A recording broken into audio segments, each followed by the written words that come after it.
Здравейте в YouTube канала на Иван Цанов Разум.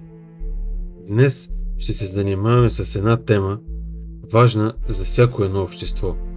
Темата за средната класа.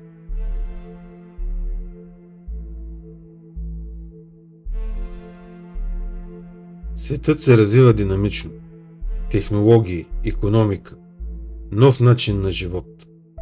Но в тази скоростна промяна средната класа започва да се губи все повече.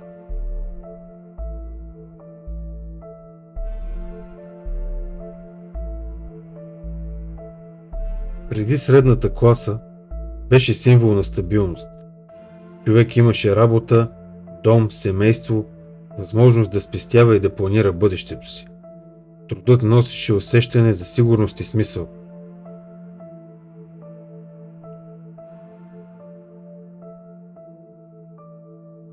Днес картината изглежда различно. Все повече хора работят, но усещат, че живеят от заплата до заплата. Цените растат по-бързо от доходите, жилищата стават недостъпни, спестяванията се стопяват, сигурността изчезва. Това поражда един важен въпрос. Изчезва ли средната класа? Средната класа винаги е била гръбнакът на всяко стабилно общество. Това са хората, които работят в администрацията, образованието, медицината, индустрията, малкия и средния бизнес. Те плащат данъци и поддържат икономиката. Те създават баланс между бедните и богатите. Когато тази прослойка е силна, обществото е стабилно. Когато тя отслабва, започват социални напрежения, страхове и разделения.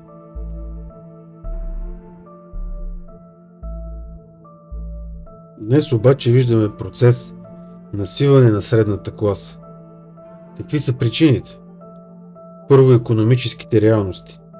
Заплатите в много сектори не растат със същото темпо като разходите за живот. Наемите, ипотеките, храната, енергията, образованието, медицината – всички те поскъпват.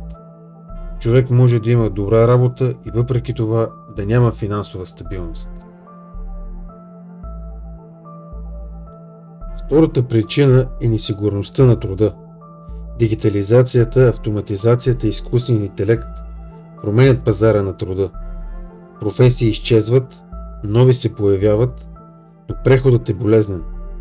Все повече хора работят на временни договори или въобще не работят.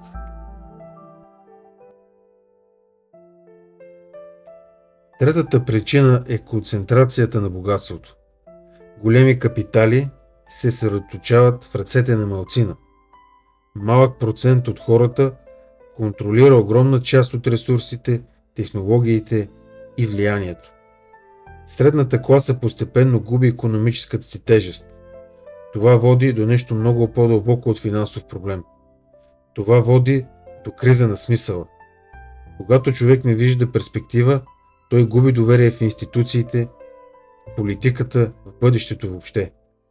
Появява се усещане за несправедливост, безсилие и гняв. Обществото започва да се поляризира между бедни и богати, между имащи и нямащи, между страх и привилегия.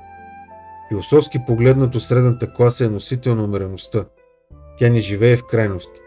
Тя цени труда, образованието, реда, стабилността. Когато тази умереност изчезва, светът става по-нестабилен и по-радикален.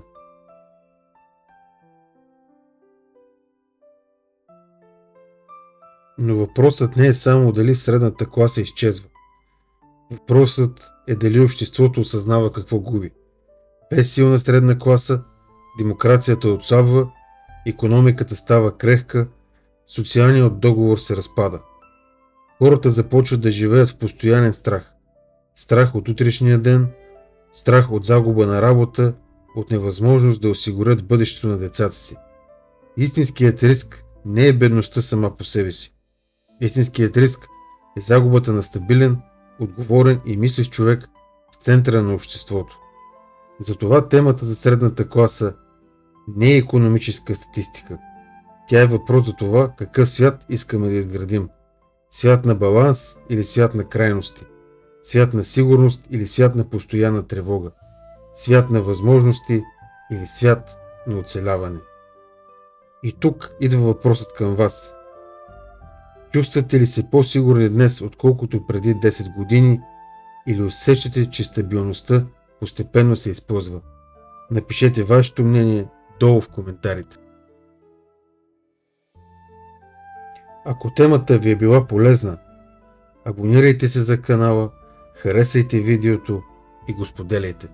Така ще ми помогнете за неговото разпространение. До следващия път!